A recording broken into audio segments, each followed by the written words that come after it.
Right on, guys. As always, it is Wednesday night. This is the place that you want to be, the only place you should be, and the end of the week is dead. The weekend starts right now. We'll get through these last couple of days, as we always do, to get to thank God it's Friday. But the fact of the matter is, thank God it's Wednesday, because it is the Metal Summit. As always, your island of misfit toys. We've got Jason Perlswike, the Psycho Steve, Killer Queen Bobby Dreyer, Angel Alamo, and I am Jay. As always, we are always joined by a badass guest. This week is, as always, the badass of the badass. So many bands that he's played in, so much music that he's recorded, albums that he's played on. We are going to tackle all of that. We've got Mr. Alex Grossi. How are you, brother? I'm doing great, man. Thank you for having me.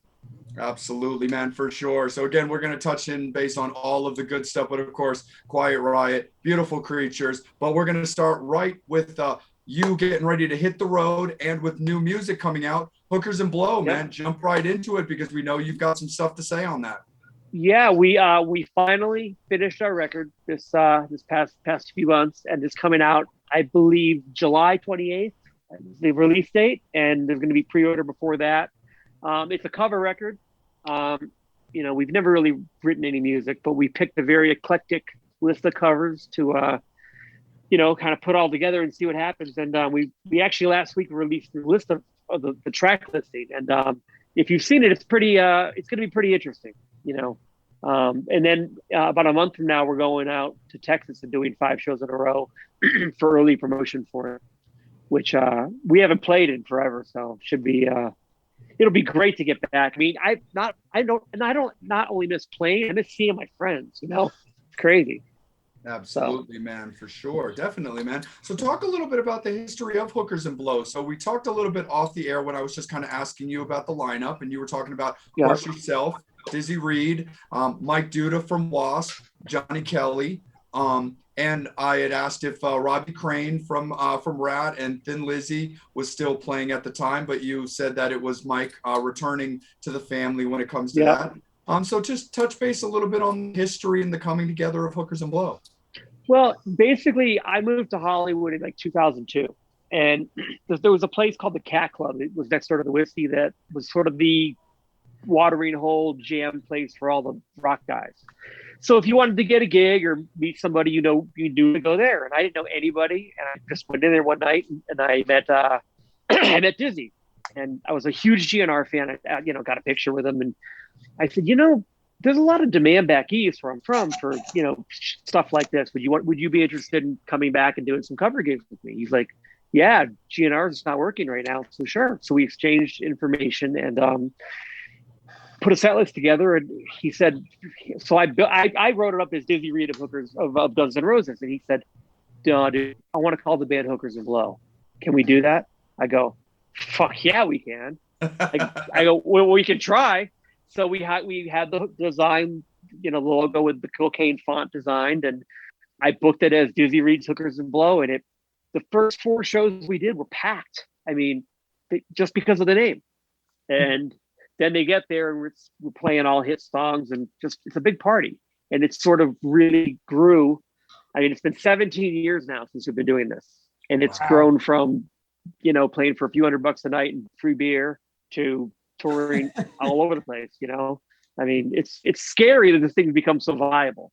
I mean, we never in a million years thought that people would latch onto it the way they did, but it's a good release from getting away from our quote day job gigs, because he's obviously in GNR and I'm in Quiet Riot, and that's a serious gig and you can't fuck around.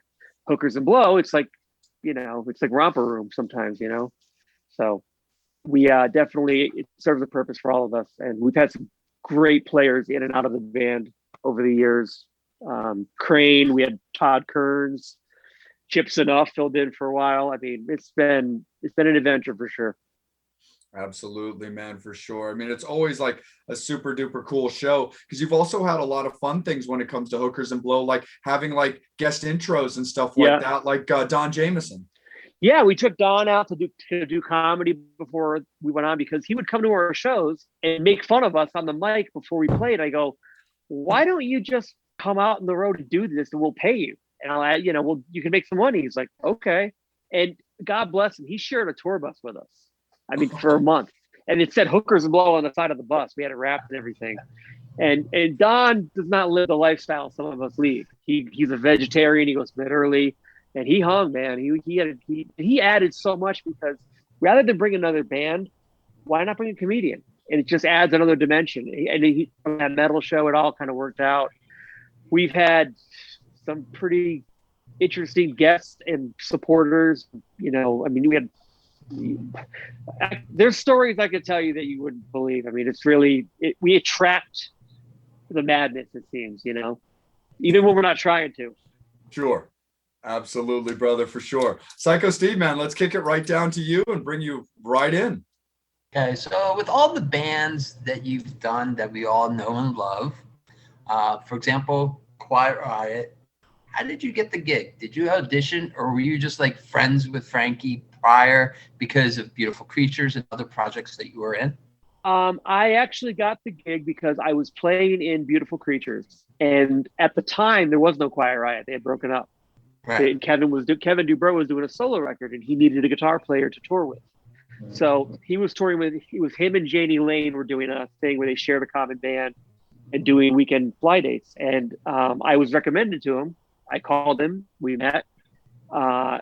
We became friends. He loved my guitar playing, and after we did all his solo shows with JD and Adler, and we did this tour called the Bad Boys of Metal. This is before Quiet Riot. It was JD Lane, Kevin Dubrow, Steven Adler, and Bang Tango with one common band, with myself on guitar all night. I was playing like 45 songs a night. And after that tour was over, I guess Kevin and Frankie had a powwow and decided to reform. And I got the tap on the shoulder, and Kevin said, "I'm taking you with me." And that was it. It was all, you know, it was no audition. It was just, you know, we just became friends, and he wanted me in the band. And, you know, I miss that guy. He was the 3 years I spent working with him, working very closely, I learned a lot. He was the real deal. I mean, he never stopped being a rock star. Let's just put it that way. Like he lived it, breathed it, and definitely, you know. And actually, it's funny you mentioned auditions. Most of the gigs in Hollywood, they don't do auditions. It's always word of mouth or a phone call or a recommendation. I mean, very rarely do you see a gig actually happen because of an audition. You know, it's a very close-knit community out there. So it's kind of more like that. But that's how I got the gig, and I've been here ever since. 17 years. Wow. Yeah, it's surreal because of all that's gone on in 17 years, and now here we are, you know, without Frankie, and it's just like still going. You know, it's kind of like, you know, Kevin once said to me, he goes, "This band will always work because of the brand and the, you know, the big hit songs, you know." And he was right. I kind of like, well, you know, people get older, they retire, but it's becoming more about the brand and the songs than it is about who's in the band nowadays, you know. Because let's face it, 10 out of 10 people are going to die, and there's always money to be made up, trademarks and whatnot. And, you know, I think you're going to see a lot more of this kind of stuff happening, you know, as time goes on. Sweet. Absolutely, for sure. Well, Mr. Dreyer, let's bring you in there, my good dude. Yeah, because, you know, I got my big mega, you know, cocktail here. So just. Oh, I quit drinking last year, but I have a Pepsi over there. Well, that's So okay. But I'm drinking enough too. for all this. This is this is the queen size Cosmo. Oh, Yeah, this is my Pepsi. is that really a Cosmo? Yeah. Really? Yeah, there's 4 of them in here. He's not kidding. 4 of That's them. one. That's what you could give each girl from Sex and the City one. You could pour all 4 of them out of that thing. Yeah, I beat their ass. No, I don't know. No. I got a thing for Samantha. So here's the whole thing with Quiet Riot. Look, I love Frankie, but it seemed like there was a huge revolving door with ever since Randy left, and, you know, just a lot of guitars coming in and out. People. Well, there's actually only been 2 guitarists. There's been actually 3 guitar players, bass players, yes, guitar players, Randy Rhoads, Carlos, and me. Yeah. Well, but that's So what I'm you know, saying. But now that Frankie's gone, you mentioned, it can go on, and Paul Stanley and everybody said, oh, Kiss is the same thing. But then you get the naysayers and, Kiss isn't this because of Tommy and Eric and all that shit. Do you feel like you're in a cover band? No, not at all. I mean, we're Quiet Riot. Not that, a tribute band. I don't want to say a cover band. No, I don't, because I've recorded 4 albums with the band, actually 5 albums with the band. I was chosen by Kevin and Frankie to be the guy to fill the guitar slot. No, not at all. I mean, it's when people say that, it's really ridiculous because, the band is what the band is. The Quiet Riot is an entity that's owned by a production company, and whoever they say is Quiet Riot is Quiet Riot. And that's whether people like it or not. It's like fantasy football versus real football. It's like, you might want a certain guy on a team or whatever, but the Giants pick who the Giants are. You get it? It's the same thing as a sports team. But what I'm kind of going at is those iconic songs. It's same thing as, our heroes, Aerosmith, Zeppelin, X, Y, and Z. Nobody will replace Steven. Nobody will replace Plant. Kevin was Kevin. There was nobody like. He had a personality that was larger than life. And when we got back together and discussed that was the first thing. I'm like, who's going to sing? You can't replace a guy like that. But we did multiple times, and you know what? Yeah. It's funny. It didn't matter who was up there singing because the songs and the hits, and the brand stood on their own. It's funny. We'd get certain singers in the band that they'd sing "Come On, Feel the Noise," and they'd get all these people cheering, and they would think they're cheering for them. It's like, no, they're cheering for the song. It doesn't matter. Well, but let's throw this one out real quick. Van Halen 3. Look, I love Gary. I love him with Nuno and everything. Yeah. It was a shit show when I seen that in Philly at the Spectrum. And I've never seen a Van Halen concert, a third fill. And, and it was just kind of like peanut butter and sardines. It just didn't, But it was a Van Halen show. The ticket said Van Halen, and it was contracted as Van Halen, and you went to see Van Halen. At that time, that was what Van Halen was. Even if it wasn't, look, Jaws 2 isn't as good as Jaws 1, but it's still a Jaws 2, Right. And in this case, people pass away, and, it's, why would you not continue a legacy when, the guy who put most of his life into it wanted it to go on? That's the bottom line. It's not up to anybody but us. Well, I know, but you see a lot of the infightings with, certain bands that go split directions. Yes. There's none of that with us. There's only one Quiet Riot. There'll never be 2 Quiet Riots. The trademark. You know what I'm saying? We've seen it with, certain shark bands and certain gun bands. And Yep. Oh yeah. And you know what? That's a horrible thing. And I attribute that to back in the day, those guys didn't realize how important trademark law is in protecting your intellectual property, and they didn't do the right paperwork. Ironically, Hookers and Blow, our trademark is sewed up tighter than a lot of bands sold millions of records, because it's as time went on, you realize what you had to do. And like Axl Rose got rid of his whole band and kept the name, and everyone said it wouldn't work. Well, it did. He kept the thing going the whole time. Now it wasn't what it was, but it kept going. He kept, it's all about keeping it out there. And it's the best job in the world. Why stop? Yeah. Well, I look, I give you guys a lot of credit for, keeping and you got, like you said, you get the longevity and the hits behind you. So, that. Yeah. As time goes, listen, 99.9% of the population doesn't know who's in, whatever band this week. They know the song and the name. That's it. People that read Metal Sludge and Blabbermouth, they know, but they're like one, like a minuscule, part of the population that doesn't really. They're not the ones buying the tickets or paying for the shows. They're the ones, they are. They say they're not buying the tickets, which it's funny because I'm sure a lot of those people that motherfuck these bands are still out there in the concert, going in the audience, going to see them anyway. You got to support the scene. There's only only so many bands left. It's gonna get slimmer and slimmer. Well, we found that out this weekend, but which was great. So, Sure did. it's great that live music's coming. It's back coming. around. Yeah. You know what? I think it's going to be appreciated a lot more. We did a show last week or last month in New Jersey. It was sold out, 300 people in a 1,200 seat room. And, it was distance again to wear a mask. But when we started playing Come On Feel the Noise, they rushed the stage and went crazy. I mean, they wanted to party. You could tell these people had been pent up for so long.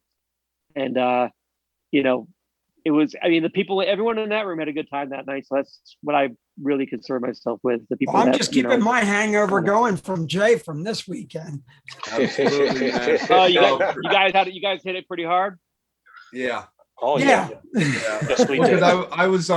I was out with Roxy Blue for the whole tour, and Angel and Bobby came out last Sunday for the last, I was there last show Saturday. of the tour with BLE, and Bobby was also there the previous night in Delaware as well. So we really soaked in the fact that we got some live music in our lives.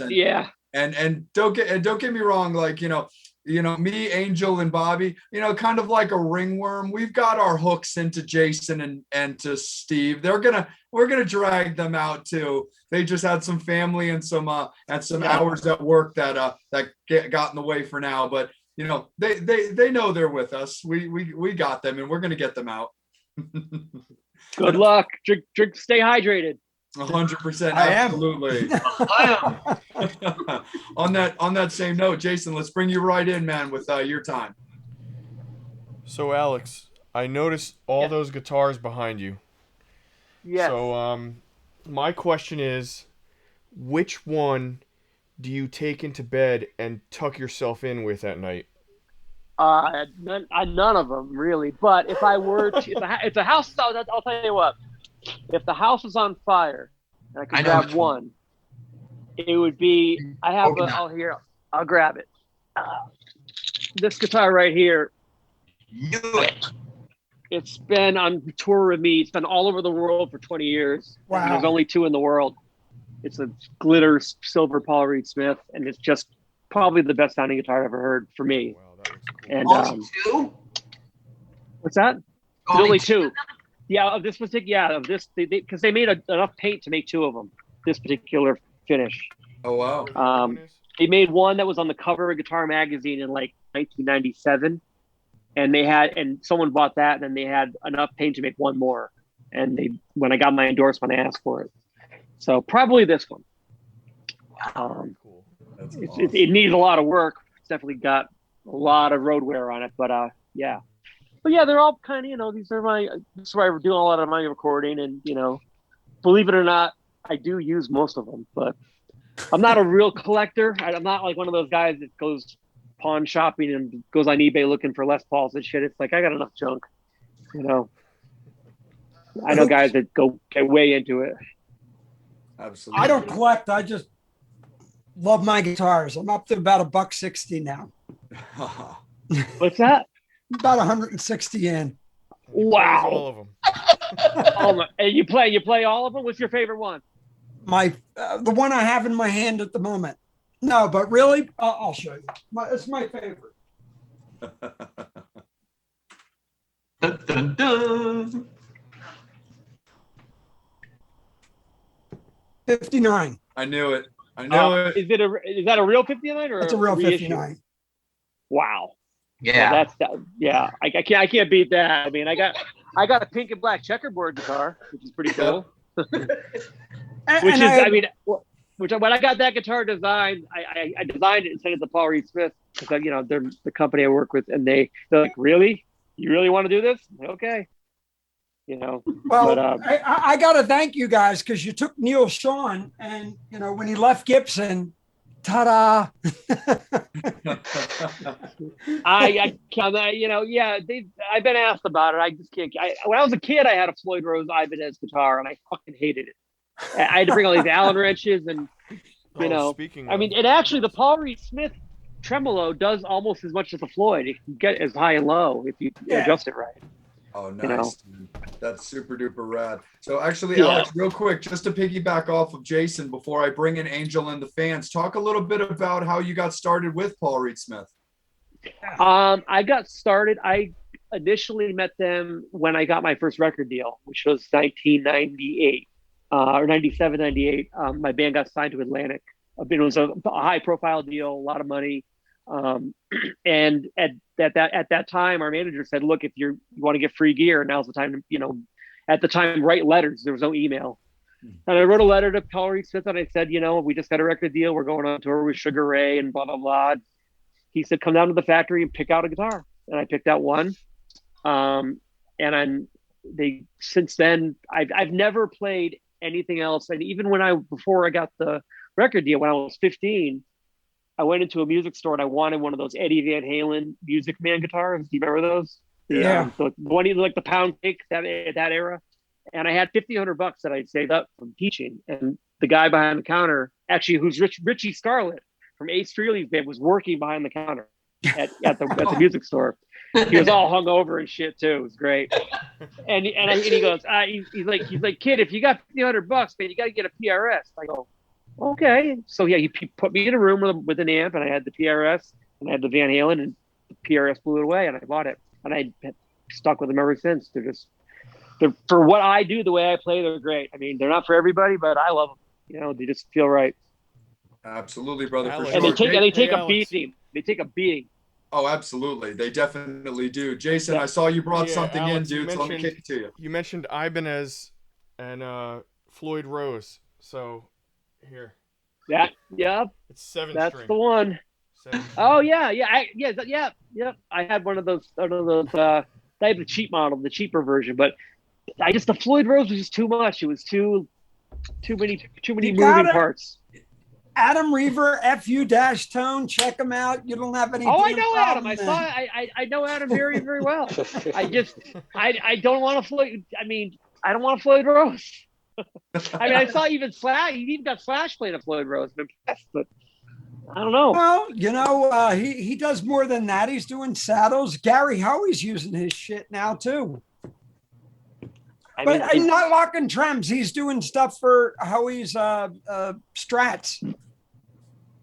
So you know what? I do need some. I do have a couple Fenders that needs to be upgraded. So maybe you can help me with that. Adam's your guy. Yeah, I mean he's just a shit. Bobby, you were killing me though, man. You were kind of laying it in about some of these guitars, and Alex is just like, "No, I love it. I can talk guitars, but PRSs are just what's right for me." They are. They seriously. I had this conversation with Ted Nugent at one of the NAMM shows. They're the only instrument that you could be anywhere in the world, and if they lose your luggage. Should we bless ourselves? Mr. Teddy got COVID. Oh. Oh, he did? Yeah.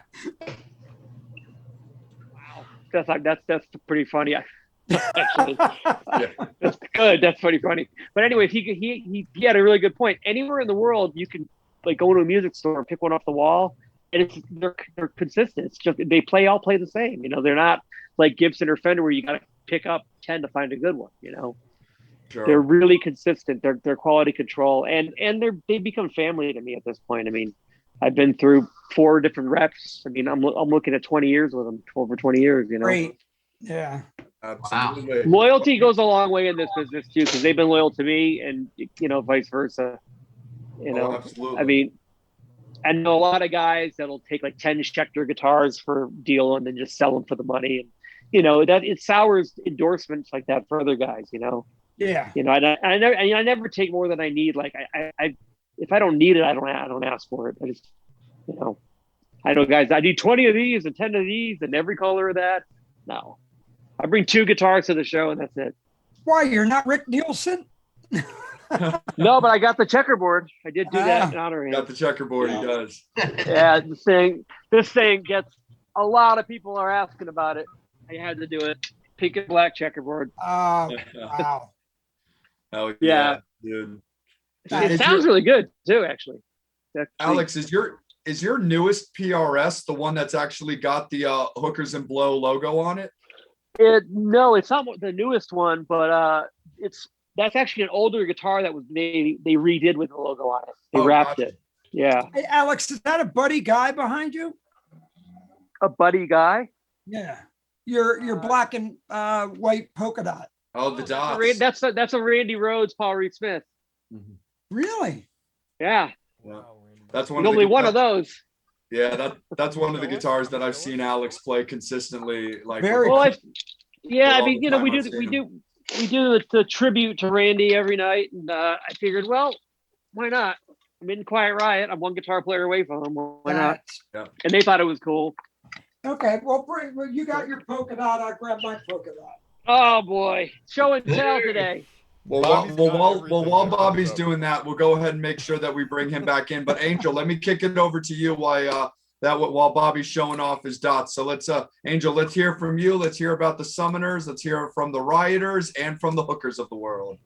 Well, we were just talking about loyalty. And again, we just want to welcome Lee O'Neill from France for hanging us in there. It's 3:30 a.m. in France.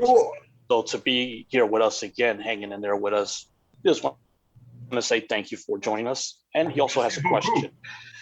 With all of the bands you've played with, which one do you feel the most comfortable artistically? That's a very good question. Artistically, I would probably say our Hookers and Blow, because even though we just do covers, it's something that I created from the ground up. It's mine. I mean, it's me and Disney from day one, and it's not a situation where it's been around before and I'm not totally in control of it. It's so whenever there's a decision to be made, it's me and Disney that make the decision, and a lot of it is artistic, even though we're not writing music. Artwork and a lot of our shtick too is our posters for our shows. That's half the thing. It's our, we always try to find really, clever, funny, offensive shit to do. So artistically, I would say I had the most freedom there, obviously, and with Quiet Riot too. We're working on new music, which that's I'm doing my thing with it. It's like I'm a guitar player. I got to write. So it's really, as far as feeling the most comfortable artistically, probably Hookers and Blow, but we don't really create music. It's just more decision making and idea. If I have an idea for something, I can usually get away with it in Hookers and Blow. With Quiet Riot, it's more regimented, obviously. It's more of a legitimate band. Cool. Candy Burton, she wants to know your favorite songs to play live and your early influences. My early influences will easily, I can tell you, CC DeVille from Poison, because they were like my first concert that I saw live. Slash, Guns N' Roses, Ace Frehley, Nick Mars. Those guys kind of got me. MTV generation, you see the guys on TV, they're like, you look up to them. So, I'm 44 years old, so I was right there when, Dial MTV and all that shit was going on. So you're like, I mean, you don't have a choice to be, but to be influenced. That's the only thing on TV, It's not like you can go on Spotify in the late 80s, As far as favorite songs, I'd probably have to say Dust and Bones, when I do it with Disney, with Hookers and Blow, because it's my favorite GNR song, and Bang Your Head, Mental Health with Quiet Riot, just because people just go nuts. The energy of that song, definitely. I'd say those two. Awesome. And Brian Rensfelder, he wants to know, prior to joining Quiet Riot, what was your favorite Quiet Riot song? And is that also your favorite song to play? Yes, it was Mental Health, and still, yes, Mental Health. I actually played in, cover bands back east before, I moved to Boston, and we played that song, and I always loved playing it. And then to play it with the actual guys that performed it was pretty. The first time I did that, I was like, this is pretty fucking cool. And again, just want to give a good shout out to Maria Fernanda from Bogota, Colombia, for joining us. It's always cool when we have fans from Colombia, from Japan, from all around the world. That's really cool. That's very cool. So I just want to say, I love Colombia. Me too. Absolutely. They're not fans of ours. They're fans of Alex. That's why they're here. I could only dream. That's all right. Hey, We're fans of you. We're not they're fans of Psycho Steve's bald head. That's what they tune in for. Yeah. They love Psycho Steve. Muchas gracias, amigo. De Mi amor. nada. Now can we get to my question? Absolutely, Yes. we can. Sorry, you have to excuse him. Before we get to my question, he's always rambling and.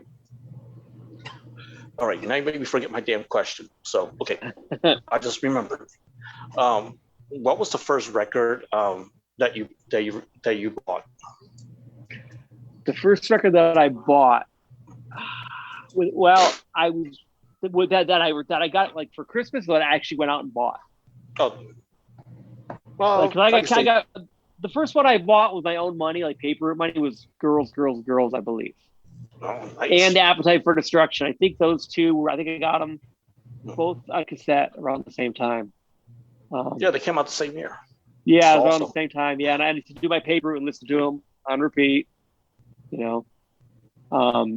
But yeah, probably Appetite or Girls, one of those two. And Andrea Jeanette, she wants to know your best memory with Frankie. There's so many. I mean, Frankie. I mean, I was with Kevin for 3 years, but Frankie for for 17. I mean, we went through a lot together. My best memory would be probably, not any one specific night, but when we had a night off on tour and we just get to hang out and talk as buddies and not working partners, and he'd tell me stories about, back in the day and a lot of stuff he taught me. It wasn't about, I mean, obviously the music business, but just how, he was a very positive, like I didn't have a dad growing up. I mean, a lot of people didn't, but he was sort of a very positive male role model for me. And the best memories I have is when he would like kind of shed some light on things that I didn't quite understand because I didn't have it growing up. And even though this is a heavy metal drummer and we're in the middle of nowhere playing a show, I'm being taught like learning about things I didn't know, and he was like, there's things about him that people don't realize how good of a person he was. Like he did things behind the scenes to charity wise and, giving money to kids in need and whatnot, but he never told anybody about it. He didn't advertise it. And he was, him influencing me and making me a better person is probably the best memory I have because there's been a lot of instances where I find myself asking myself, what would Frankie do? Because he was beyond a good dude. And I'm not just saying that because I was in the band with him. He really not your average heavy metal drummer from what I've seen, Absolutely. No, 100%. Oh, go ahead. Got two more fan questions. Two more? Absolutely, bro. No worries. Brian Reinsfelder, past or present, if you could put two heavy metal bands in a studio together to jointly produce an album, what two bands would it be? Two bands to produce an album. To get one album with them both playing on it, or Yep. Typo Negative Awesome. and Black Sabbath. Wow. I could just That's a good imagine combo. how that sounds. Or It would sound fucking heavy. Yeah. Pantera and anybody. That Pantera is and true. and anybody else. I mean, there's certain bands like when John, when I met Johnny, I was a huge Typo fan. There's certain bands that like you just go, that's never going to happen again. It's and Pantera, Typo, I mean, and Sabbath, which kind of started the whole thing. I mean, I like to see what Pantera would do with, because they had such a unique sound that they sort of created themselves because their father was in the business and whatnot. I'd like to see what would have happened if they kept going, if they got back together. But I'm wondering if we're going to see a version of Pantera out there touring at some point without, I mean, it's very possible. And I know a lot. I'm sure a lot of people would go to it. Phil and Rex have been talking about it. Yeah. I mean, it's there. It's so. I mean, that music is so fucking rad. I mean, I'd go. Absolutely. Yeah. Sure. I don't know who the hell's gonna be. I don't know who the hell's gonna play guitar. Yeah. I know Zach Wilde they is can make always a rumored hologram. to be. Yeah. Yeah, they could. Yeah, the hologram. I don't know. That's tough. Mhm. That's a lot. A lot goes into that. Absolutely. Prepare for it. Alex brought up Alex brought up Typo Negative. I have to wipe away a tear. I love that band so much. Oh yeah, they were. When I first met Johnny, I was like, because I met him through Hookers and Blow. We needed a drummer in New York, and Mike Dudok goes, the Typo guy lives in New York. Go, would he play with us? And because it's a whole different scene. The Guns N' Roses and Typo were just opposites, but Yeah. I was stoked, and we played in Texas, and all the Pantera people came out to see Johnny, and we all ended up back at Dimebag's at the house where they lived, where him and Rita lived, and it was pretty cool seeing Dimebag's just his stuff as it was left. It was like they didn't, he had all his broken Kiss pinball machines and shit, and really cool people. But Typo, yeah, they were something else. I mean, I just bought a guitar plug-in that had a bunch of sounds that from different eras, and they have a Typo Negative guitar sound, just like in between Keith Richards and Joe Perry, just because they were so unique. Yeah, they had such a unique sound. I mean, nothing else sounded like that. What is that? What is Not that at all. pedal? Maybe Jay might be interested. Oh, it's a plug-in on Pro Tools. They call it Sordo Negative. Sordo Negative. Oh, Sordo Negative, yeah. and I mean, it sounds just like it. It sounds just like it. Oh yeah, and I They mean, nail it. within the last week, we celebrated my second tier, the loss of the Green Man within the last week. So yeah. So that's a heavy week, because that the 10th anniversary of his death was, or the 9th anniversary of his death was, I believe, right around when I found out Frankie had cancer. And I remember the way the first show he was going to miss was in Dallas, Texas, where Johnny lives. And Frankie's wife called me and said, "Do you know any drummers in Dallas?" And I go, "Shit, Johnny's in Dallas." So I called them with 48 hours notice and said, "Can you play a Quiet Riot show? No sound check, nothing, just show up and play." And he pulled it off. It was great. That's why he's here. Absolutely, man, 100%. It Angel, all kind of lined up. And Kevin Dubrow was a huge Typo Negative fan. Was he really? Loved that band. Oh my God, he didn't like any new music. He was all about Humble Pie in the 70s, but Typo, he loved that band. He loved the guitar sound, and he always had it blaring at his parties. Yeah. Were you surprised So that he liked I think maybe he had something to do with it up there. For sure. Go ahead. I love that. No, Kim Sullivan. Her question is your favorite Beautiful Creature song or songs. Just one, that's fine. The first record's DJ. I didn't play on that one, but I really like the song "Kicking for Days" on that. That's a DJ song. So "Kicking for Days," and then off the record that I did, probably a song called "Never." And it was one of the deeper cuts. It wasn't ever released or anything as a video, but I just like the guitar sounds in it, and it's a cool song. So it's the first time me and Joe ever wrote together. So nice. That's awesome, man, for sure. So one of the things that I wanted to touch with you about, going back to the albums that you were doing with QR, because you made a post recently that I just thought was really, really cool. Very simple but direct to the point, where you're talking about rehab. You're talking about the fact that you're putting out, your first album, and you're writing songs. Frankie, you're writing songs with Neil. You're writing songs with these Glenn Hughes. Glenn Hughes is writing on that record. So I've got a two-part question, but I just wanted to start off just talk a little bit about getting involved right away when it came to Quiet Riot, where you brought right in to be a voice in the writing, or did you kind of want to, wait to be asked, or you know what I mean? The way it worked was this: Kevin and we immediately became close friends, and I would come out here to Vegas where he lived, and we'd spend a week writing songs and demoing them in the studio. And at that point, there was no plans to make a QR record, but the ones that came out good made the record, and Kevin said they're going on the record. That was it. I was never asked. I was never anything formal. It was the best. Everyone brought their material in, and the best ones made it. And to be able to write with those guys was great. I mean, it was huge. I mean, and then over the years, the process changed because certain people come and certain people go. But Kevin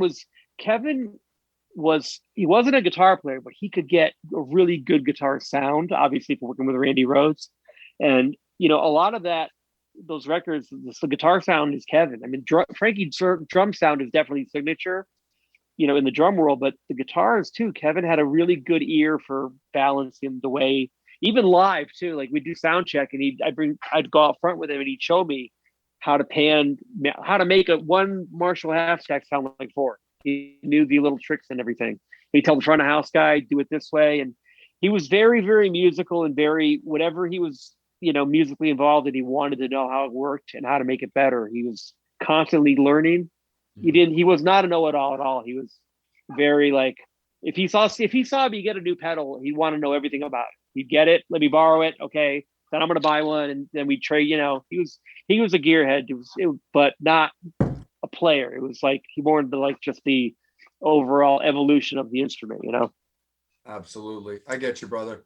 And then the other thing I wanted to touch on, for people who are, big into Quiet Riot probably know this. People who are fans, but not like deep cut kind of people might not know. But so the thing I wanted to ask you about is there's kind of a lost album, the QR10 album with Jizzy on vocals. Is there anything you can tell us about what a little bit of the backstory or history is with that record? Because I'm under the impression that it was kind of sort of released and then it kind of went away. And if that is the case with our recent loss of Frankie, is there any possible way of that album being put out for people? Well, let me give it to this. Let me put it this way: we've got a lot of material with Frankie, Sure. including the 10 record. And yeah, I could see at some point, depending on what we have to choose from and everything. But yeah, the record's there. I mean, it came out, and I honestly don't know why it didn't. That record wasn't done through a label. It was just paid. Frankie funded it himself, and it just at the time it didn't. We didn't really have.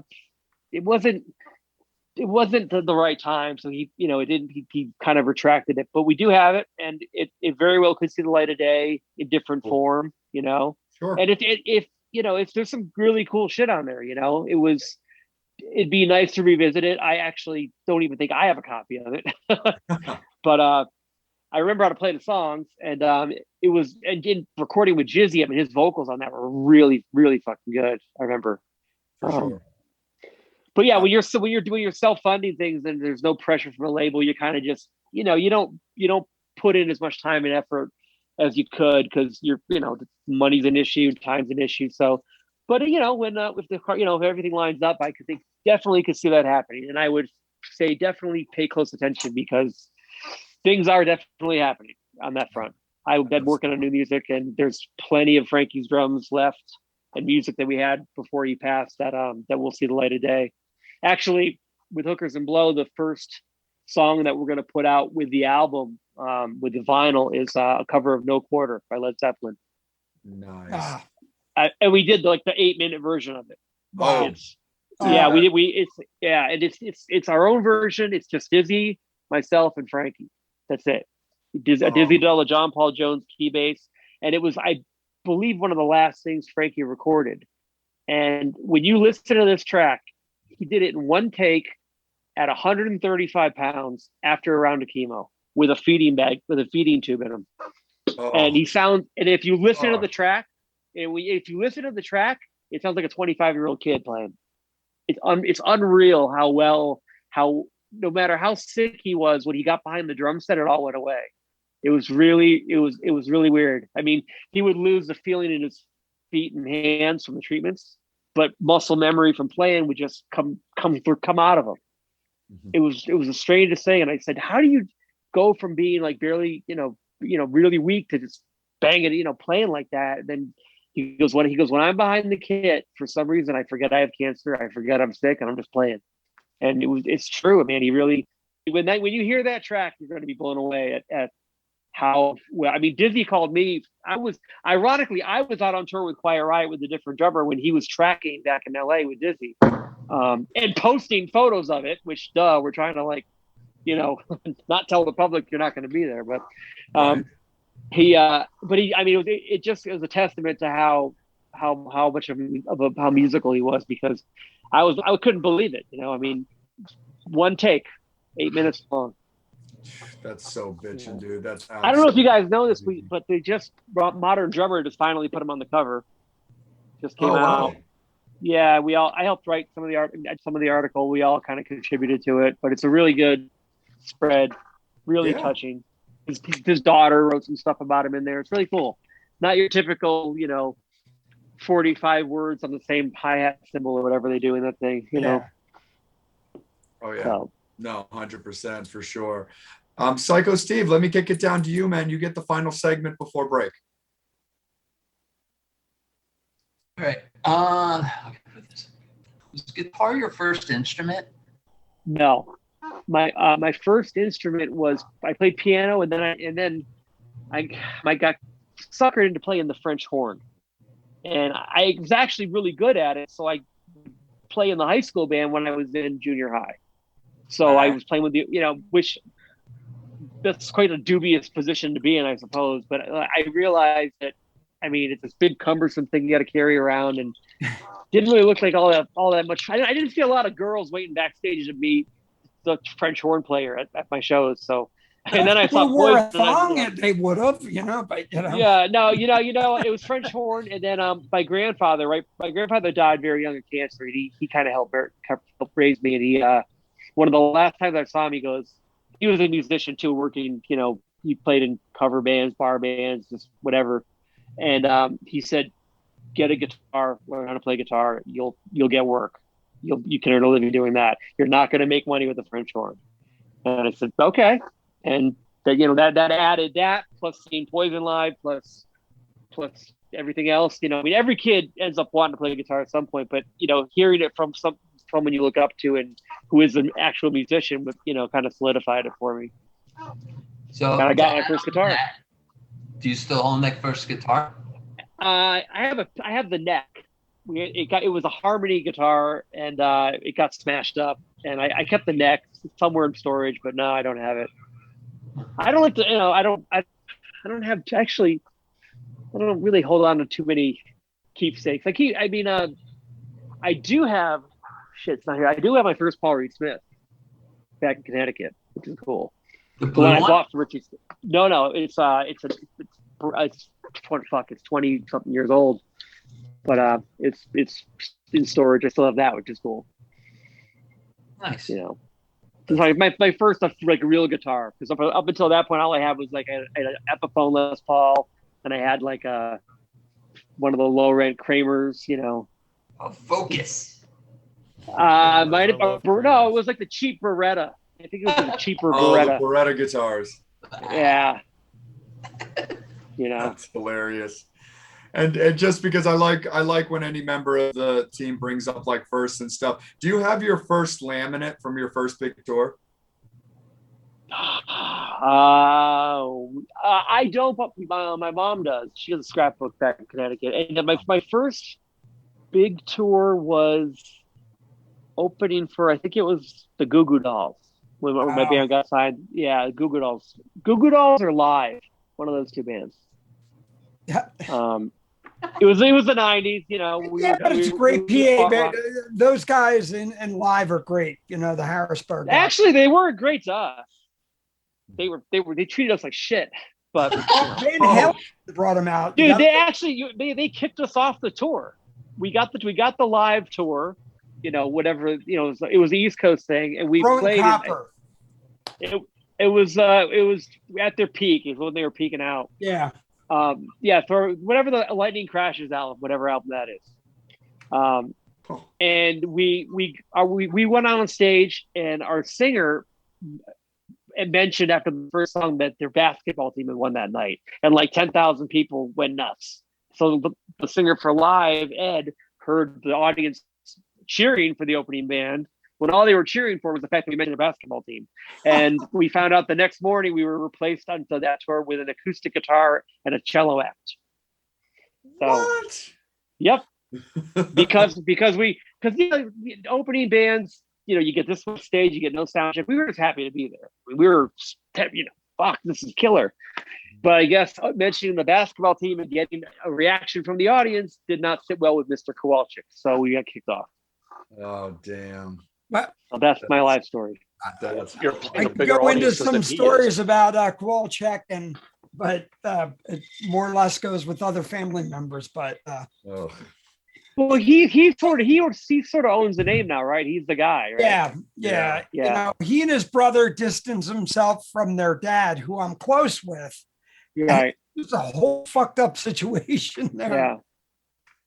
Well, I'm pretty sure he probably yelled at their manager. Their manager called our manager, and that's how it happened. So I don't hold any ill will to Ed himself. I understand. Yeah, That's okay. 9-0 over. Ask any 18-year-old who live is. Well, it's funny. I remember in the 90s when my band got signed. See, I was a long hair. In high school, I had long hair and leather pants, and, wore concert shirts. But when my band got signed, they told me to cut my hair and start looking like Matchbox 20 type people, And I remember the labels saying they used to kind of like take little jabs at me for being in 80s rock. And I said, you know what? I just want to I'll join one of these bands. They're working. So when we got dropped by Atlantic, everybody else got day jobs. I grew my hair back and moved to LA, and 2 years later was a Quiet Riot. And the irony was we were doing shows with Everclear, and they were like, Everclear at the time was like, they thought they were fucking Led Zeppelin, And then when Quiet Riot got back together, we did a show with Everclear opening for us. I sent a picture of the marquee to our singer and said, see, I told you, wasn't gonna last. Oh man. and Alex, is this are these stories are all from the Angry Salad days, right? Yeah. Yeah, dude. I got all I've been doing those this a long albums. time, man. A long time. I've been doing this. Yeah. I got all those albums signed by you, bro. Those were that was yeah. I just want to play off of that real quick. Art Alexakis, how like Alexa when Collis, with- whatever. Yeah. Yeah. The lead singer of Everclear. Yeah. How is he? What's your He's very nice. experience with him? He's very, very cool. You'd think he looks kind of like he'd be a douchebag, but he's actually a really nice guy. Cool. And Seems very like humble. I never met him before, but very, very cool, very nice, very funny, very grounded, down to earth, realistic. He's a really cool guy. I had a couple cool conversations with him. The 90s were weird because the bands, you didn't get to know them like you did with 80s bands. You kind of knew every guy in the band. Like a band like Vertical Horizon, they were kind of faceless. You didn't really know who was who, and Filter. Who the hell's in Filter? Yeah. I turn on the 90s, XM radio station. It's like, where are these guys now? Where the 80s bands are. Right. Where they did, what are they doing? They're rehearsing in their living rooms, hoping that you guys will ask them to open up for them. Yeah. You know what I thought would be cool is like a package tour with like a band from a couple bands from each different decades, spread it out a little bit because you probably draw more people. At this point, Pearl Jam's classic rock. It's 30 years old almost, crazy. Yeah, they're like the only Pearl Jam band that's really left from that. They're the era. one they made the cut. Yeah, only one band from the grunge era. So I got to tell you a really funny story talking about 90s shit. I was at the Kennedy Honors in 2012 when Zeppelin got in, and Grohl was there with Pat Smear and Rami, and we're all hanging out. So I had a couple bevies and then loose lips, and I'm at the White House, and I said stupid shit. And I was like, so if Kurt didn't kill himself, you think he would be this big? And I just got that, whoa. But, in what context did you mean it? If Kurt didn't kill himself, what would be that big? Zeppelin? Fighters. Right. Well, drummer. if Kurt didn't kill himself, he'd probably still be playing drums for Kurt. But would they be around? I mean, really would. Oh, who knows? I mean, fun fact that the orange drum set they used for that was Frankie's kit. That he donated it for that show. Really? Oh, really? Yeah, the orange Vista light. That's his drum set. It's actually for sale now at an auction house. That's his orange Vista light kit. I'm sorry, amber Vista light kit. I don't know. I don't want to offend any Bonham purists out there. Oh, very interesting. Well, I have Jason's kit in my studio here that I got from him when he switched from Ludwig to DW. Okay. Nice. He's with DW. I think a lot of guys jump ship from Ludwig. Yeah, there was a lot of, I don't know, but I'm a guitar player, dude. I don't know. I mean, yeah, Bob. I don't know. You told me that story on the Roxy tour, and the way that I kind of looked at it is I was like, if everything had just kind of still kept on trucking with Nirvana, even up to this day, I still think the Foo Fighters would exist. I really do, because Dave has shown himself to be such a great guitar player and a great songwriter. I think the question is a little bit more on what level would the Foo Fighters be? That's it. I was just having that conversation with somebody about like, what if Jimi Hendrix had lived or Jim Morrison? Would they wouldn't be the immortal that they are. They'd be probably playing Mohegan Sun Casino.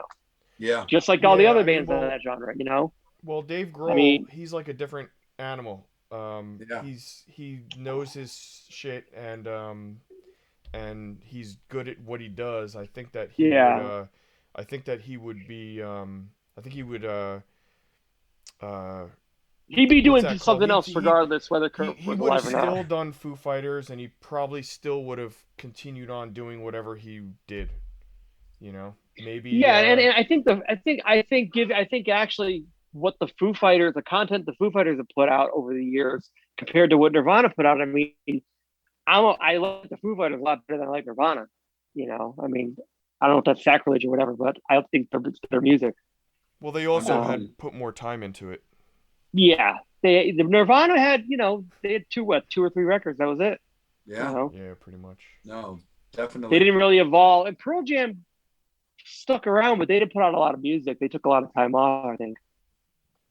Yeah, I don't know. It seemed like they took like a lot of time off, and then they would put out some new music, which led to those massive arena tours that they do, but then they're gone again, almost a little bit like Nine Inch Nails.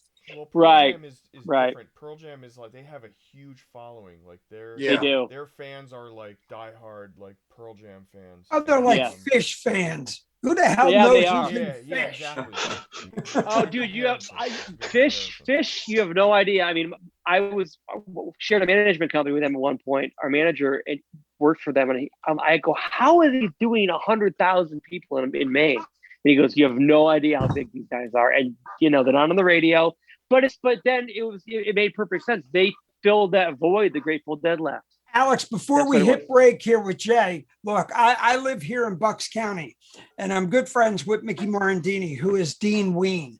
How the fuck does Dean, blow? It's another band. It's like fucking Dave Matthews too. It's what the heck?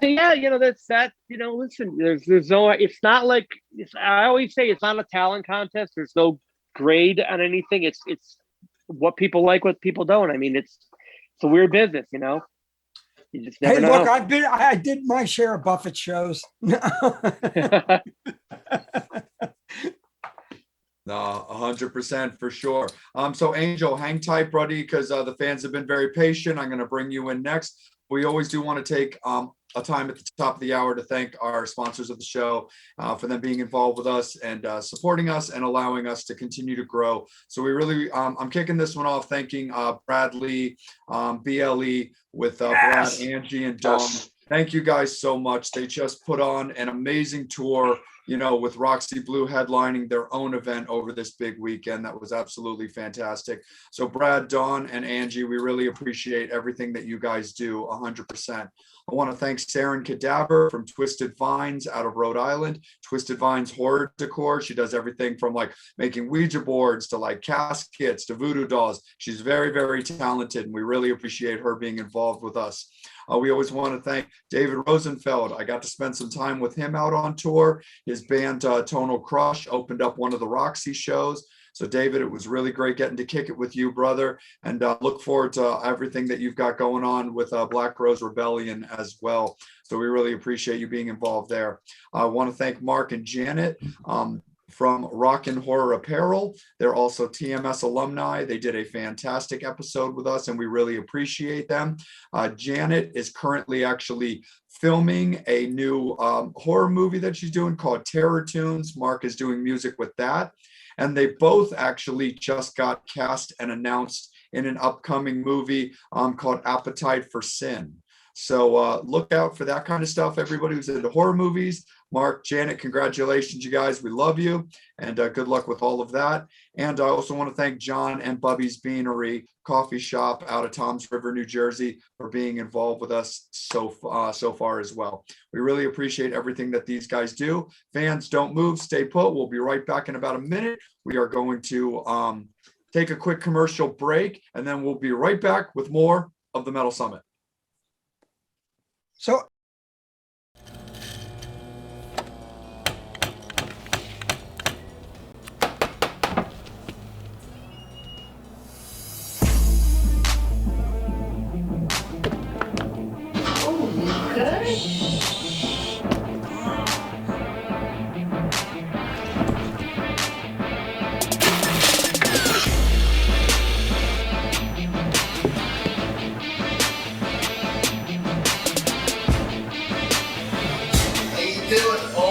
God, what happened to you?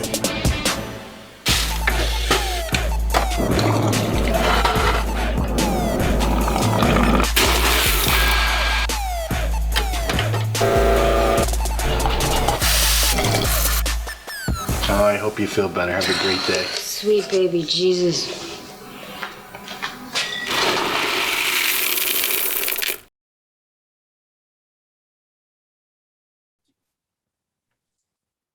Well, cool. Tell everyone I said hi. I love Adam. Yeah. Sure. Hey, he does pins for acoustics. You know, he's doing Ann Wilson's.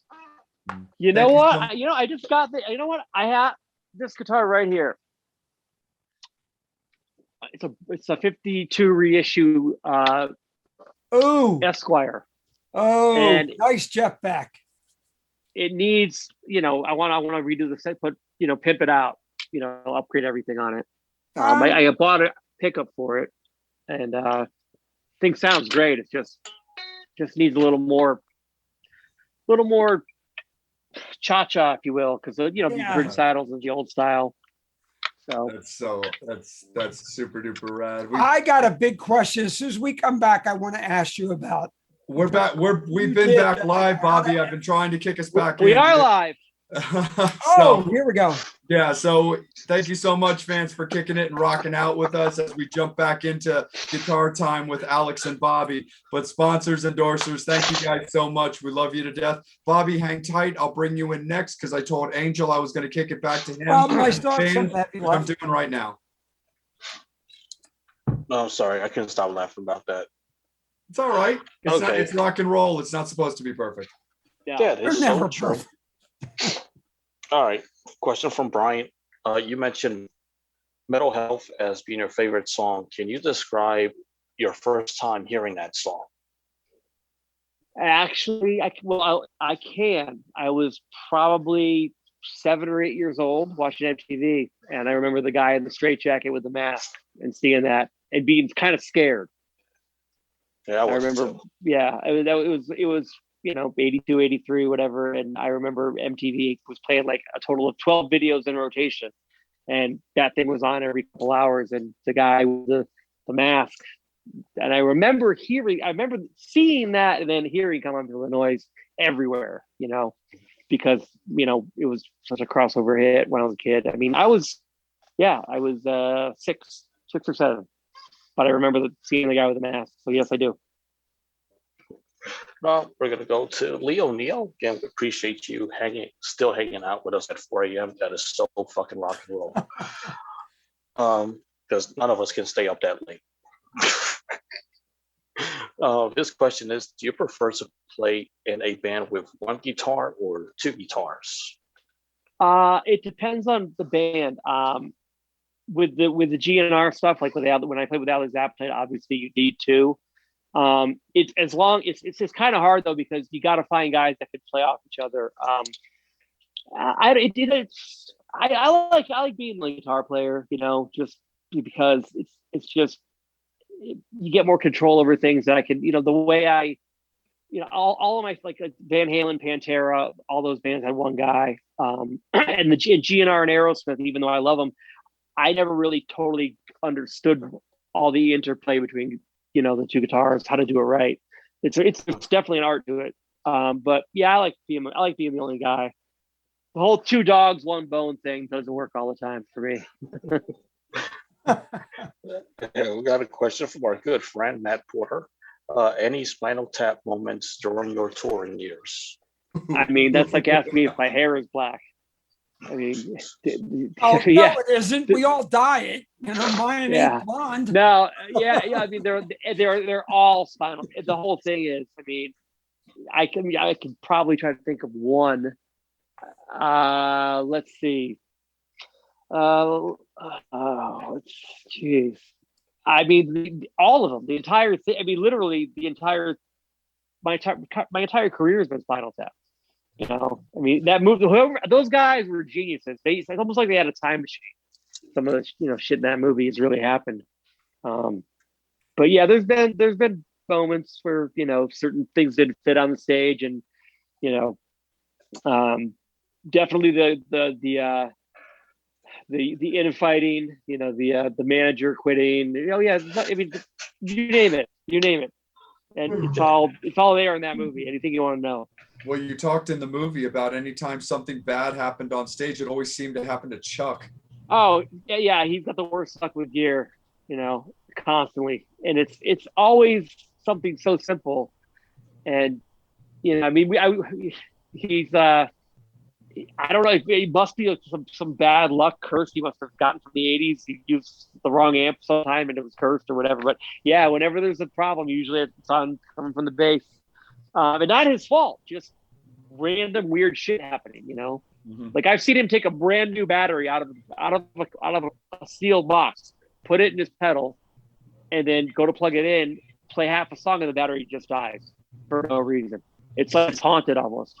And I'm like, dude, that's a new battery. I can vouch for it. Goes to Rudy Sarzo? No. Well, say that. I wasn't there for that. Oh. Keep rolling with it, Angel. It's still all you, buddy. Candy Burton, she wants to know, have you ever been starstruck meeting anyone? Oh yeah, I mean, the first time at Slash, I was completely starstruck. I freaked out. Let's see. So definitely Slash, because it's such a big influence. When I met Axl Rose for the first time, that was a big one. Let's see, who else? Actually, you're gonna laugh, but when I met Mini Me, Vern Troyer. Vern Troyer. Yeah, because I wasn't really starstruck. I was really drunk at the NAMM show, and Slash was playing at the Grove, and I was walking out, and he was on this little scooter. And all of a sudden, he just starts scooting right in front of me, and I'm walking. I almost trip over him, and I'm like, "What the?"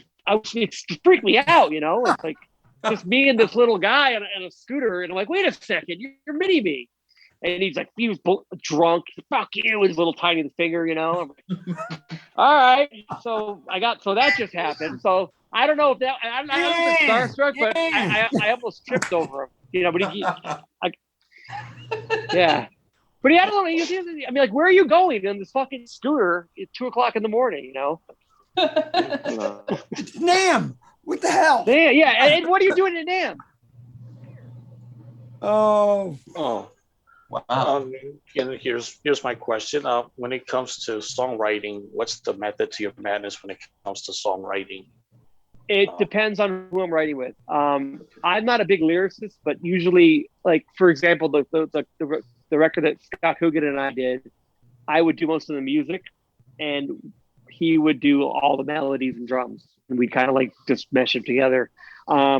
Other times, I'll pick like a song that I have that I was listening to and try to use it as a template or a guide to sort of, as an influence. Like not steal, but like I want to write a song like that and pick it apart and get the the nuts and the bolts of it and use that as, you kind of make a derivative work from something else. Or sometimes you just pick up the guitar and a riff comes out. Seriously, there's times I'll wake up at 2:00 in the morning and just pick it up and boom, and record, and then the next day you start working on it. Awesome. So no rhyme or reason. Could I piggyback on that about the Yeah. album? Album. Let me grab my water. Hold on. Yeah, Okay. definitely. Yeah, no, that's perfect. Yeah, that's Steve, perfect. That's Steve, perfect. were you It's been a minute for you, so we'll bring you right. We'll bring you right in. pooping? No, I think it's Jessica Knight, but Oh, sorry. I thought you were taking a deuce. no, that was earlier. Don't I look thinner? Oh, yes, you do. Oh. So, Steve, do you like being the only bald one? Like, if ever somebody was to shave their head, would you be jealous? No, because I got the really majestic beard, bro. Okay, I had to ask It's true. It's cool. because I've never cut my hair, so I had to Back on ask. the question about the Coogie Monster and the Alex album. Who else is going to be on the album? Well, it's us and it's a hip hop / rock album we did with a rapper named Callie Capone from Los Angeles. Just the three of us right now. We recorded everything. It's Scott's studio. Some of the drums are him. Some are programmed.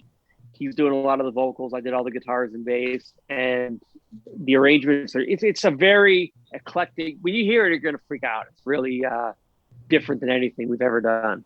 Because we just did it there was no label involved. We did it all ourselves for no reason, no expectations, just to kill time. And Scott's an extremely talented guy, probably one of the most talented people I've ever met. And he's also one of the craziest people I've ever met. So you get everyone in a room, and you get there's a certain genius to that craziness that can bounce back and forth between all of us, and we were able to capture a lot of it on tape, thankfully, at his studio. Now it's just a matter of mixing the whole thing and getting it mastered and all that. A lot of tracks, a lot of work put into it. Have you heard the new LA Guns that he's on? I have not. No, I have not. I heard about it. He told me about it. Yeah. So Phil sent me one track, and it's pretty rad. Good. Is it? Yeah, cool. They're. I mean, I went to their live stream thing out in Vegas, or out here in Vegas a few months ago. I was there. They sounded great. They sounded great. Yeah. Well, I don't know what it sounded like on the stream, but they sounded great in person. Yeah, for sure. Well, that's super duper cool. I actually Phil. Go ahead, Alex. For sure. I was gonna say, Phil. I mean, I don't know how old he is, but man, he still brings it. Him and Tracy still got it. Yeah. Mad respect. They definitely have. But I think that's actually kind of a cool segue that I think we need to kind of capitalize on when you were talking about the record that you're working on with Coogan and the fact that you're doing this, kind of rap rock thing for sure. Because, not only playing with the bands that you're known for, both past and present, you've been able to play with and record with so many different kinds of bands, so many different kinds of musicians, which also includes Public Enemy. Yeah, I was just going to bring that up. So how does that Public happen, Enemy. dude? Like how is that a thing? with George Clinton, how the I just got this in the mail. They just sent me my vinyl. Yeah, great. I love that. Well, I'll tell you, Flavor Flav lives down the street from me. We go bowling sometimes. We're friends. I see him at the airport. We're friends. That's so cool. And we go bowling. We hang out. And when they were recording the record, he called me and he said, "Hey, I want you to come down and lay down some tracks." And I got in the lift and went down, and I went next thing you know, I'm on the title track. And I recorded a bunch of other stuff with him as well. But no, we're friends. I mean, he's my buddy, my neighbor. Well, but how'd you wind up doing it with Clinton? I mean, how'd they bring? Oh, well, they just had the track was already was being built as I recorded my parts, and when the parts that I mean, some of the parts I did are vocal parts, and I'm actually singing along with George, the chorus of the song. Wow. George did his parts in LA. I did my parts out here in Vegas. But yeah, I'm actually singing along with him, which is pretty cool. Like, I mean, we weren't in the same room or anything, but we're on the same track. Yeah. Nice. And I had no idea they were going to use the recordings until about a month before the record came out. I got a release form in the mail from Universal. I'm like, what's this? Oh, Public Enemy. Sign here.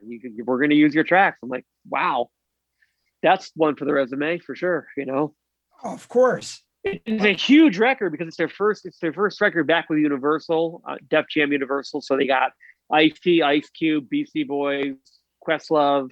I mean, Oh you my name God, it. he's got Nas on there. He's got PDM. It's yeah.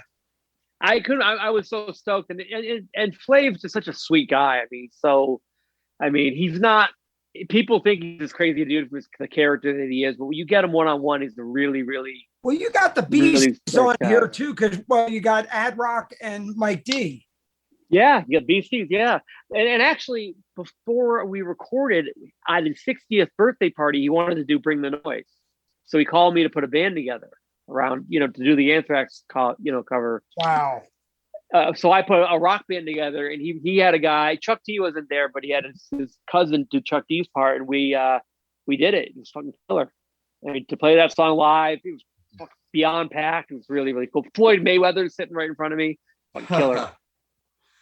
Dude, that's the one thing that's always been really interesting about like Public Enemy. I mean, their type of music, their type of rap, everything that they do really does transcend different things. Like it's well documented that you've got like, Run DMC and Aerosmith. Yeah. And then of course, like you just brought up, you've got Public Enemy and you've got Anthrax with Bring the Noise. But the one thing that was kind of interesting that I noticed, just recently, because MTV Classic, I mean, I got to give a little bit of credit to them. They really are making the effort trying to keep like music videos kind of a thing. The MTV Classic channel doesn't show really any reality TV. It's really, I love the 80s block. It's the 90s block. They do like basically Headbangers Ball and all that kind of stuff.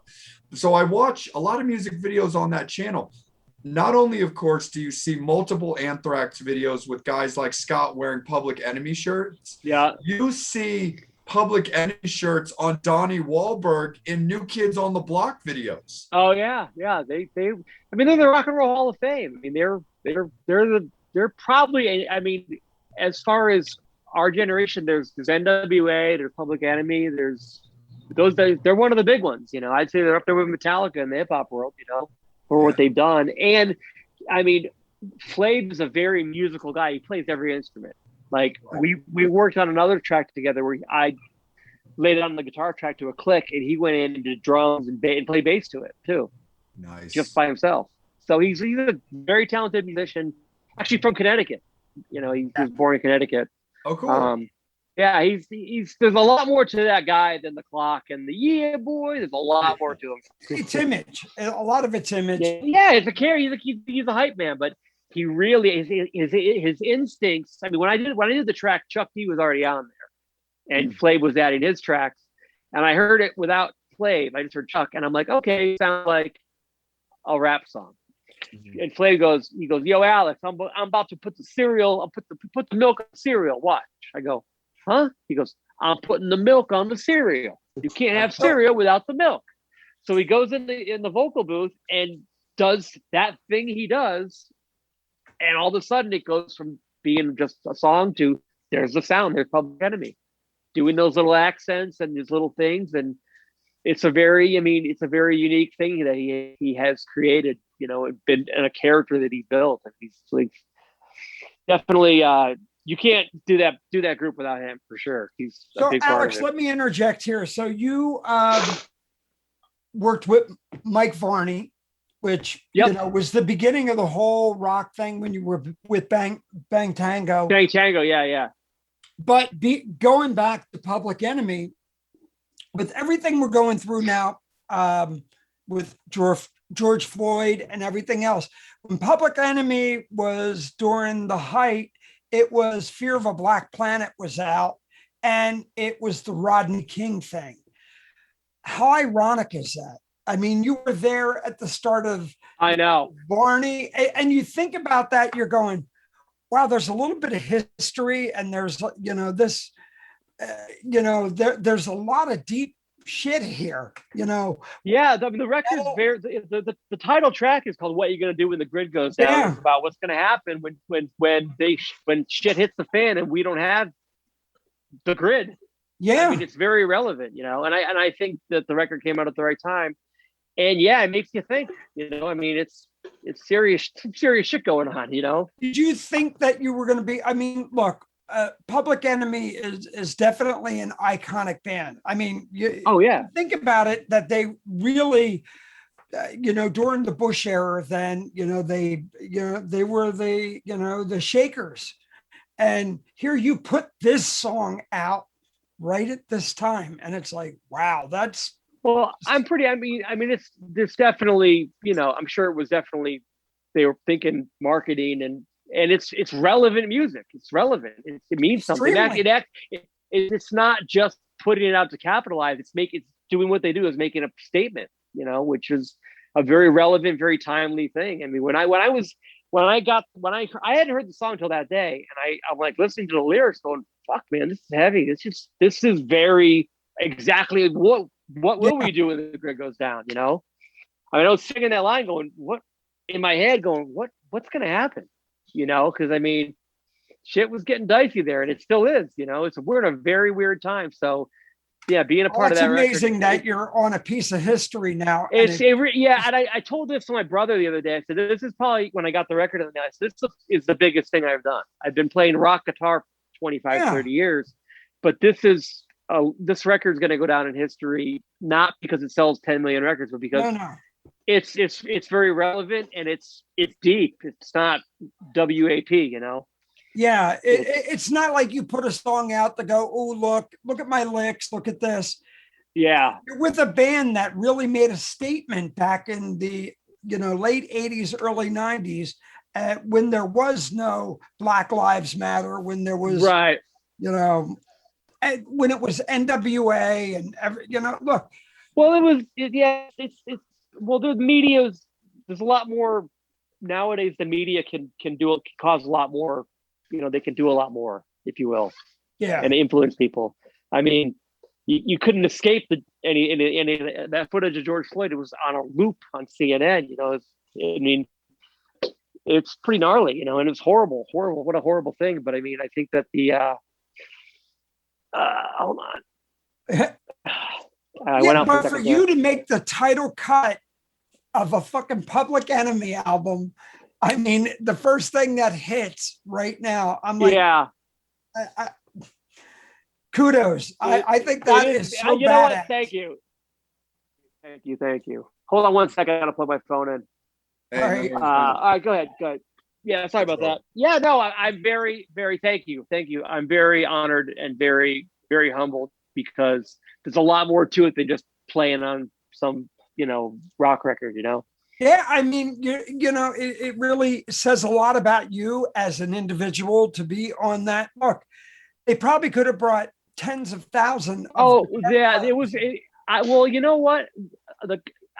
When everything started going down with George Floyd, Flav went on the news out here, and they were rioting, ripping up the strip, looting. Yeah. And Flav came on the news, the morning news, and he's like, "Listen, we all got to get along. This is a bad thing that happened, but stop trashing our city," And he was talking to everybody. And I called him. I said, "You know what, bro?" I said, "That was great. Good on you." Because no one else was doing anything about it. The cops didn't want to get involved. And Flav went on the fucking morning news with his clock. And I mean, he stood up for something. He stepped forward and said something like, "We got, no, this isn't fucking cool. I don't care what side of the fence you're on. This is not a good look for anybody to be trashing, the Foot Locker for no reason, or the mall." I mean, it was scary for a few days, Well, it really says a lot about you for taking a stance of doing this, because a lot of people wouldn't have. This could hurt my career. It could do this. No, I mean, if it's there's nothing political about it. It's about making music with a band I fucking loved when I was a kid. Yeah, and it's a very fucking relevant, legitimate song. It's very cool, and everyone who's I mean, a lot of people share your sentiment too. It's definitely something very special, and not what you'd expect from a dude like me. So, You know, But it's so fucking badass. You got number one. You dropped the needle in. That's what freaked me out. That's what got me when I realized that the track was the lead single and the title of the album. That was the thing, you know. That kicks ass. That's so. Hey, what time is it, by the way? What time is it? I can't tell. For us, it's 10:30. 10:30. I got to get going soon. No problem. Okay, yeah, we'll wrap. Absolutely. We'll put in our final things down because actually the timing of that is great because I was about to kick it up to Jason. So fans, it is last call for alcohol. This is your last shot. Get those comments in and questions in right now because we got to keep Alex on schedule and we don't want to. I'm actually going to the studio tonight to do a session. Believe it or not. Oh, right on. It's a new band called Crash Midnight. I don't know if you heard of them or not. They've been making some noise. I've heard their name, but I haven't. Yeah, they're doing well. They got their singles getting some airplay, and they want me to do a Zeppelin cover with them this weekend. And what else am I going to do? So, which one? For sure. I don't know yet. Hopefully one of the three that I know. 100% no stairway. For sure. Well, Jason, let me kick it up to you, brother. It's been a second, so Jason, it's all you, man. All right, Alex, I just got a quick 2 questions, real quick. First, a buddy of mine, Mike, just wants to know if you, I know you mentioned Anthrax earlier. If you know Joey Belladonna, like if you were like close with him or how are you? I know. I've met him. I have his phone number. We've talked a couple times at shows and stuff. I don't been not a close friend of him or anything like that. All right. Yeah. So okay. So my question is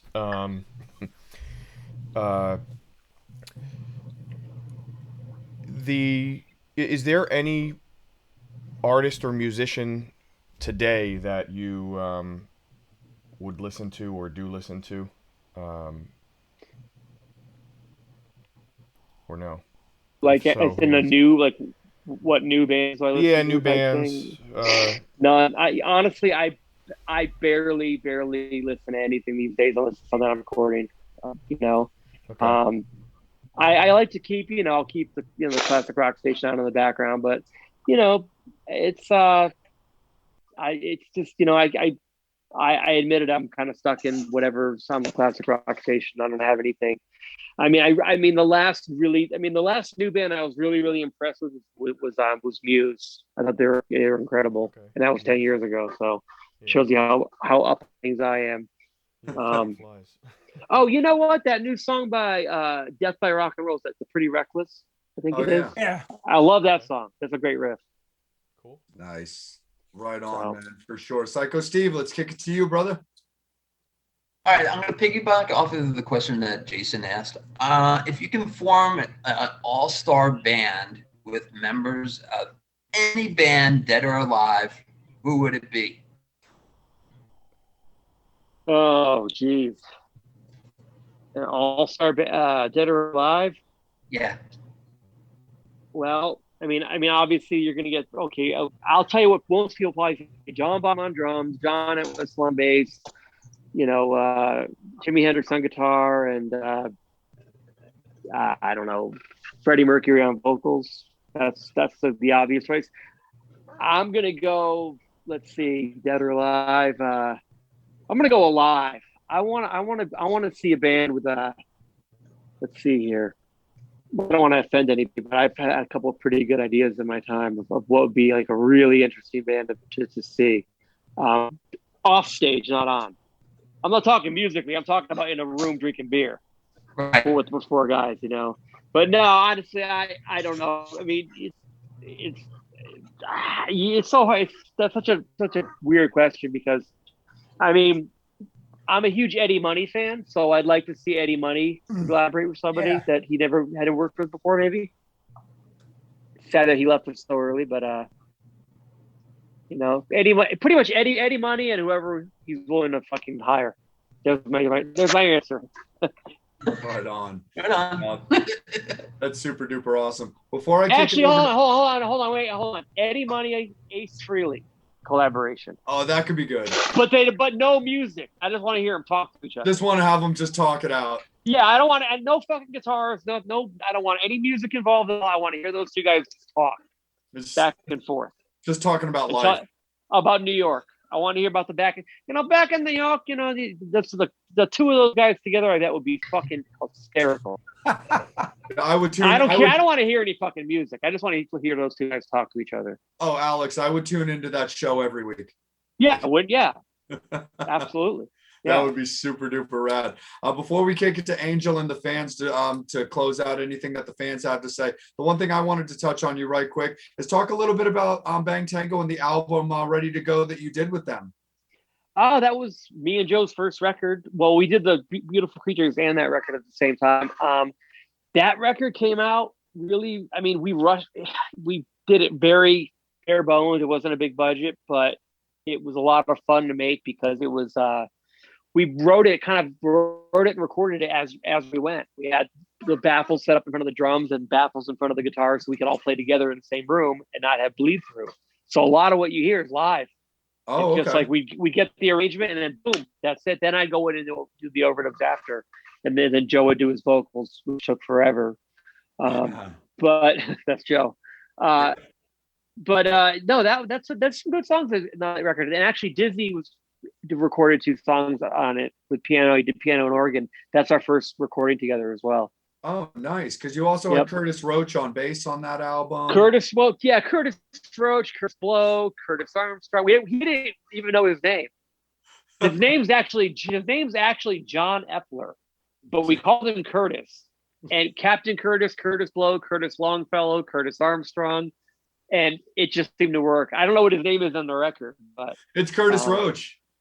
That was his name that day. Seriously. He just wanted to use like a pseudonym kind of thing. He just called me. He said, "Hey man, he was playing with Shooter Jennings at the time." Oh, gotcha. And he was kind of doing the hillbilly hick wannabe Hollywood thing. And yeah, man, I'm Curtis. Like, all right, and that was it. I never knew his real name until I bought him an airline ticket to fly for a show. That's hilarious because it is funny, like because that with that album, when because people do tend to like look up. Members of the bands and stuff. This dude does not seem to. He does not exist. No, his name is John Epler. By the way, sorry, John, if you're listening. Right. I haven't seen him in probably 15 years. Actually, pretty funny. It's funny because we were talking about this on an old episode. Steve will know exactly what I'm talking about. But it's kind of like the Wendy O. Williams album with Gene Simmons, where he's like under the name like Baron Von Doom or something like that. Yeah, right. But he did all the bass for that album. But that's super duper cool because I've always been a Big Bang Tango fan, and I love your work in Beautiful Creatures. I mean, you and I have talked about that extensively. Yeah, Joe's one of those guys that he did what nobody else in that genre did. He did it twice and reinvented himself. Not one guy from the 80s was able to land $1 million deal in the 2000s. Not one, except for Joe. You can't take that away from him, Yeah. Not Brett Michaels, not Vince Neil. They just, kind of slowly, Joe went from Bang Tango to Warner Brothers and Ozfest, and no one really, and he pulled it off. He said he was 29 when that record came out. Yeah. Dude, that's amazing. And you know what? And it worked. Oh, it definitely worked. Absolutely. They got the Ozfest, they got the big tours, they got the big publishing checks. He pulled off what no other guy from that genre did. Yeah. I give him a lot of credit for it. Absolutely. And it was thick and it was good. Fans, here's your last chance. I'm kicking it to Angel because we're going to cut Alex loose after this. I'm seeing my list is pulling up in 5 minutes. I got to hurry up. All right. Alex, go. Oh, okay. Oh. All right. Star Peters, great interview. Really loved the Public Enemy story. Candy Burton, tell him thank you for putting his music out for the world to enjoy. And now the final question. Thank you for listening. And now the final fan question from David Rosenfeld. Do you have a favorite guitar and what guitar strings do you prefer? any Paul Reed Smith Custom 24 is the model I play. They're all my favorite because they're all kind of the same. And I prefer Dario strings, and I use XL 140s, which is a 10 on the top and then a 52 on the bottom, hybrid set. That's awesome.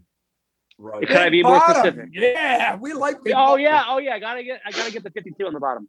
Oh, Yep. absolutely, for You're sure. kind of like Phil Collins. You know, I fucking played his. It's like cables on the damn thing. I'm like, what Yeah, the hell? someone's like, oh, someone handed me a guitar with fucking nines on it. Come on, man. Get out of here. Absolutely. Well, Alex, we don't want you to go running out the door, brother, but real quick, anybody who's looking, where can they find you?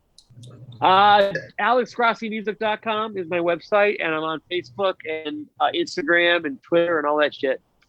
Just Google my name, and you'll be able to find me. But 100%. Facebook, I check my Facebook the most. Cool. Right on, man. Absolutely. Well, we definitely want to let you get on for your evening, so we are going to shut it down. Fans, Metal Summoners, thank you guys let's do so this much. again. Let's do this again for sure. I had a great time. Thank you, We Alex. definitely will. Alex, I'll be in touch with you for sure. Get your man. ass Steve, out I'm here. sure We we'll need be some rock and roll. also. But I'm working on it. All right, Absolutely. guys, rock and roll. Love you, man. Talk rock to and you roll, soon. no problem, Later, brother. Alex. Absolutely.